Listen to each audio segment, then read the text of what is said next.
This is a good fish though. Look at the rod. You know what? Screw it. Let's review the rod in this video, even though I wanted to do the review with white bass, not with crappie.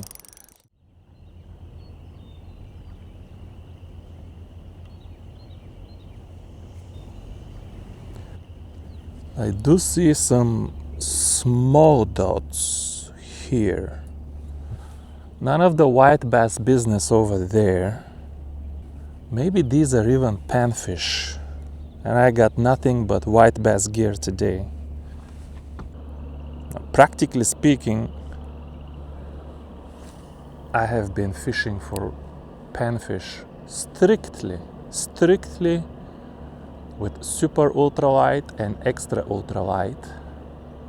For those of you that are new to my channel and don't know, it is ultralight, super ultralight, extra ultralight. So, didn't even get a nibble. It might be panfish. I do have ways to switch to panfish. I mean, like I said, this is the Yamaga blanks 6 feet 10 that one gentleman has been pushing me to review for months now. I'm really delinquent on my promise there, I admit. But I wanted to catch some fat white bass and then review it. I came here last week. I did catch for first time this season in March some good fat white bass, but didn't bring a camera. Today I bring the camera. The fat white bass is not here. That's how she goes, folks.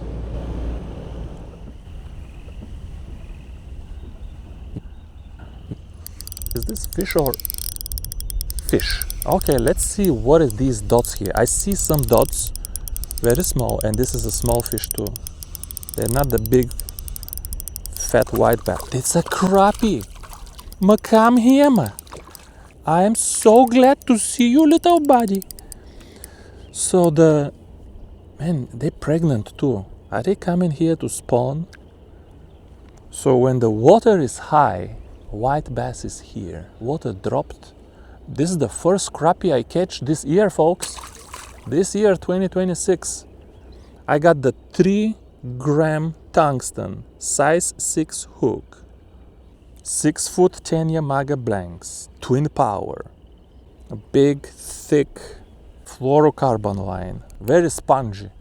Even with this crappie, it was spongy. But for crappie, I kind of like the spongy feel because crappie is so gentle. Crappie is the epitome of gentleness. Fishik, so spongy. I put this line on the twin power. Yeah. Another crappie. Come here, man. Wait. Man, they're small. They're small, but I think they're coming to spawn, folks. They have guts, the bellies. Last week somebody attacked me for keeping the white bass out of the water before I release them. Who releases these big fat white bass in the first place? Yeah. I don't know if that was a bite. The sensitivity with fluorocarbon, I'm about done with fluorocarbon, I gotta tell you. I might even sell whatever line. I'm not gonna sell because I might change my mind. I might make a rod for the kids and the wife where fluorocarbon is stronger, more reliable. And I have excellent fluorocarbon, but I personally am about done. The fish is not on the mooring sail though. They're on the flat here and I'm trying to stay away from them to not spook them. But yeah, I'm really done with fluorocarbon. Fluorocarbon does not stretch less than mono. I know they will tell. They both stretch 20 to 30%. 20 to 30%. Think about it. It's like catching fish with elastic. if they both stretch 20 to 30%, then it's much more important to buy product from good brand of high quality than to buy one over the other. For example, if you buy high quality nylon from Japan, it will stretch less and be more sensitive than buying P-line than from Bass Pro Shops. Oh, okay. Hey, this is not a crappie. Maybe some of these dots are white bass. Let's see. Or black bass. You know, crappie usually, I don't know, when I'm catching crappie and I catch an occasional bonus fish, let's call it, it's usually black bass or drum, not a white bass. White bass is they kind of gang together, school together. And white bass don't single fish scatter on the bottom. This is a good fish though. Look at the rod. You know what? Screw it. Let's review the rod in this video, even though I wanted to do the review with white bass, not with crappie. But this is a white bass. It's not even as big as the ones I was catching last week. But look at what good of a fight. Look, with this ultralight power 6'10" Yamaga blanks, Blue Current 3 TZ NANO. Why do you make such long names for the rods? Who can remember all of this? Hey, you know what? I take that back. This is not a bad bass. I'm gonna take even a thumbnail with this, because with all the crappie around, I don't know if I'm gonna catch another one. Yeah, let's go take a thumbnail on the back with this fish. Here you go. Here's your thumbnail. What do you guys think? Doesn't look too bad either. Look how big it looks in comparison with the little ultralight I'm using. Let me release the white bass before this crazy guy from California attacks me again. I'm just kidding. I don't know if he is from California, but statistically speaking, if you're talking to somebody crazy, odds are he's from California. I already have the 6'7". The reason I bought a second one is, after all these years, this is a very old rod. I bought the first one 5 years ago. I know everything from Shimano and Daiwa, and I catch myself when I fish for black bass on the mooring sails here or down by the island. This is the rod that is most enjoyable for me to fish. White bass, black bass. It has enough length, it has enough power. When you catch the bass, the whole rod breaks. You enjoy the fight. Everything is moving. Everything is elastic. I liked it so much that even though it was such an old rod, I bought a second one. Okay, so that's the beauty of this rod. Good for everything. Good for panfish and good for white bass and black bass. If you want to buy only one ultralight rod that is good for everything, I don't know of any other rod that can do absolutely everything. You can catch bluegill, you can catch crappie, white bass and black bass. You can twitch. Here is the beauty of this rod, 6'10". Sharp tip. Look, even with 3-gram tungsten. Look at this tip. It's a sharp tip. Can you see? It doesn't bend like the solid tips. Or if my super ultralights, if I put a 3-gram tungsten and I do like this, you're gonna see the tip collapse. But it doesn't collapse.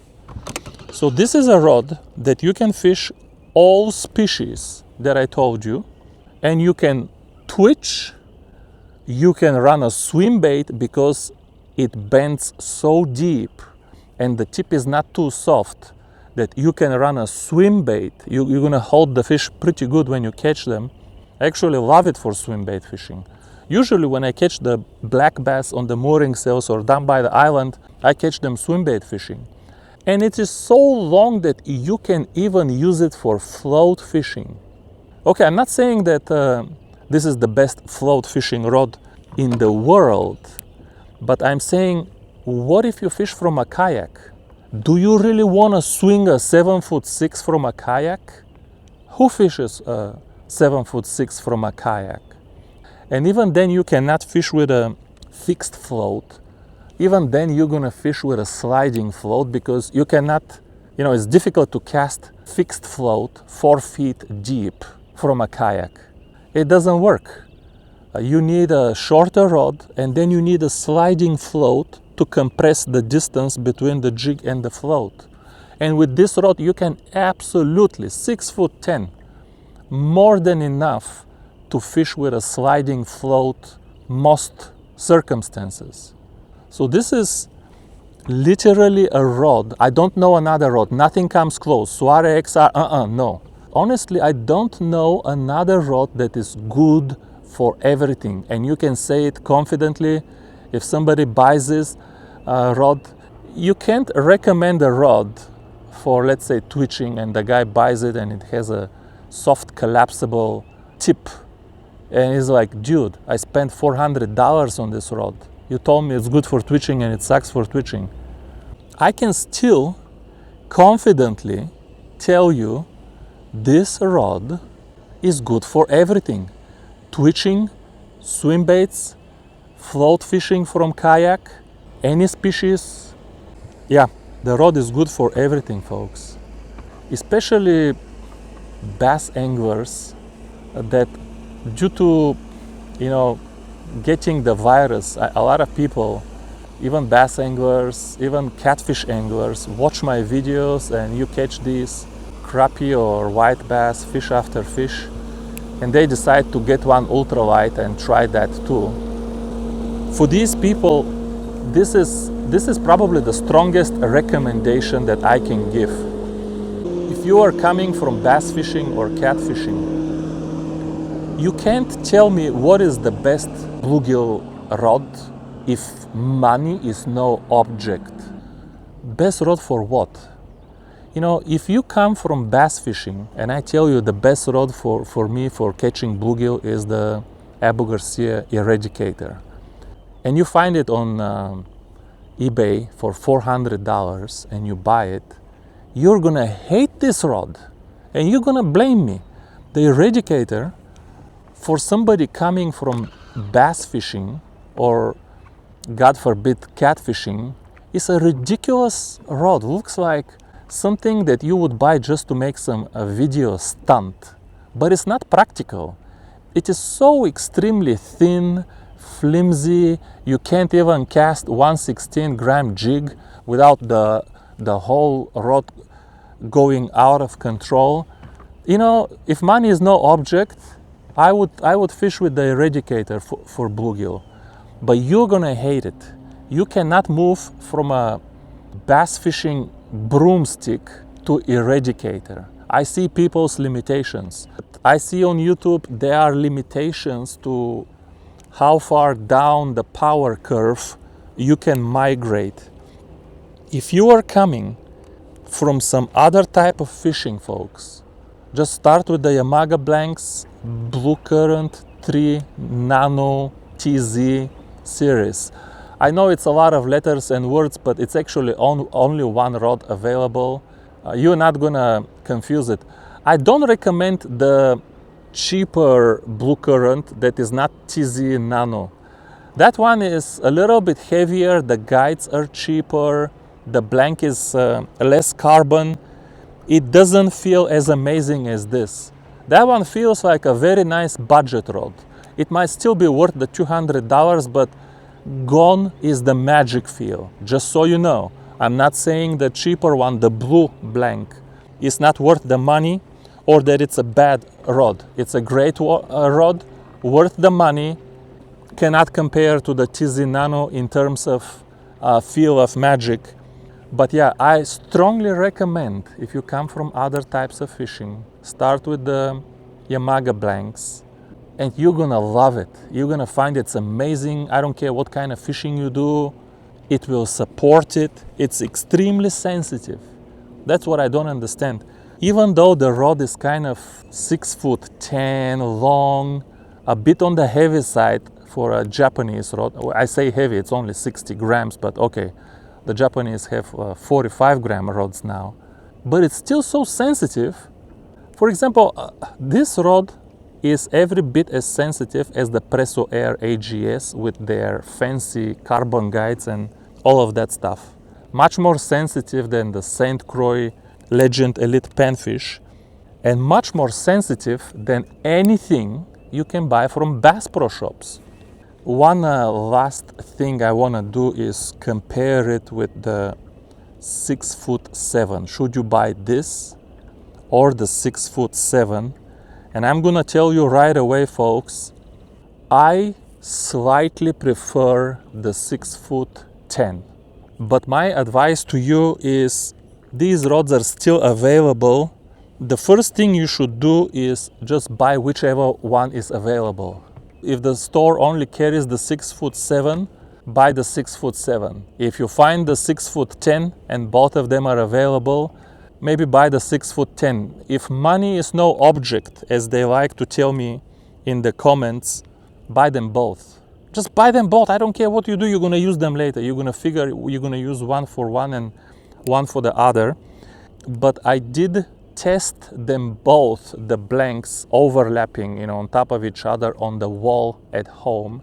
When you overlap them on the wall, there is very little difference in the blanks.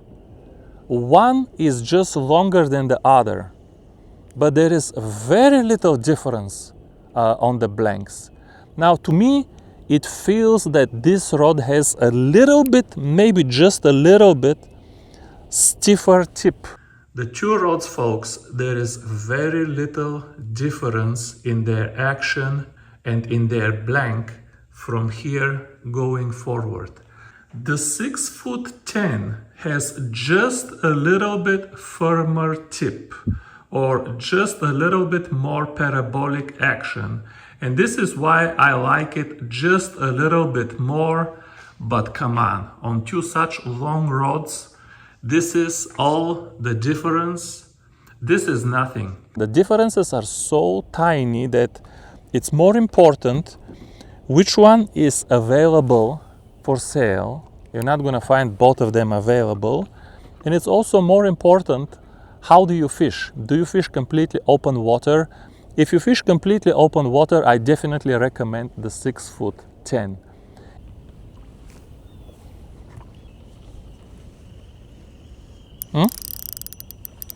Fishing? All right. There you go. I like fishing from this side way better. Less current and the slope is going down this way.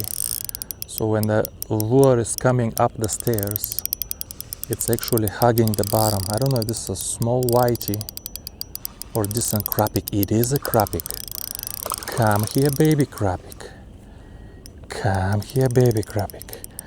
One other thing I want to tell you to keep in mind is, if you want sensitivity from this rod for twitching or jigging, whatever you want to feel like tap, tap, tap, stay away from fluorocarbon.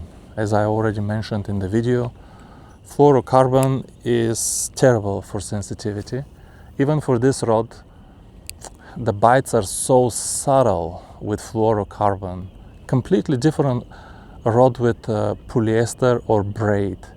Now, I personally hate braid. I'm gonna make a video for this soon, but for completely subjective reasons. I just don't like how it feels, how I fight the fish with braid, that's all. But on paper, braid is very thin, very strong, casts very far. Put some, oh, there we go. Hey, this might be white bass. Put some fluorocarbon leader on the braid and you're gonna get the sensitivity. Don't get crazy with the fluorocarbon leader either. You know, some people recommend 5-6 feet of fluorocarbon leader. Nonsense. You don't need that. I don't care what color your braid is. Just 2 feet is enough. You don't want to have knots that are running through the guides of this rod. Even though this rod doesn't have micro guides, it does have very small guides compared to your Bass Pro Shops tackle. But these are not micro guides. Just trust me, until you pick up a Abu Garcia Eradicator, you haven't. That is a little white tick. I still don't want to lift it with this rod though. Look, it's bending enough. Still don't want to lift it with the rod. Yeah, the guides are not micro, so you're gonna have to have only 2 feet of leader, and that way the knot will never go through the guides, or at least it shouldn't. Some people cast with the jig very close to the top guide. I don't do that. You lose your leverage. Your jig should be at least 2 feet away from the top guide the moment you cast. Just lob it and let it go. Oh, fishing or? Yes, fishing. Man, this rod is just amazing, folks. I'm telling you. I'm gonna end the video here, even though I see more fish here now than when I started the video. But I don't want my reviews to be 45 minutes long, and I know it's already 30 minutes long. And the longer you make the review, the fewer people will see it. And I do want, you know, people other than my subscribers to see it. I know you guys will watch it, but I want other people to see it too. So I will end the video here, even though I will keep fishing right here, maybe with different rods, with different lures. There is plenty of fish here, and we can keep catching them. Like I said, I just don't want a 1-hour video. But yeah, folks, I will tell you, this is, of all of my fishing rod reviews, I can tell you, folks, this is my safest, easiest recommendation, because everything else is a specialist rod. You know, if you want to buy the Eradicator, I told you, it's easy to be disappointed. Presso Air AGS, my all-time favorite rod, very easy to be disappointed. Very short, flimsy, the 5'10" extra ultralight, easy to get disappointed. That's why I'm so careful when I'm describing what the rod is good for. This one is so safe, folks. It's good for everything. And by the way, I will say the last thing in this video, even if you have specialist rods like the Eradicator, the Presso Air AGS, like this new one here that I'm gonna call the Hammer. The Hammer Super Stiff, that's another specialist rod. It's not for, you know, bluegill and crappie, but it's still a great rod.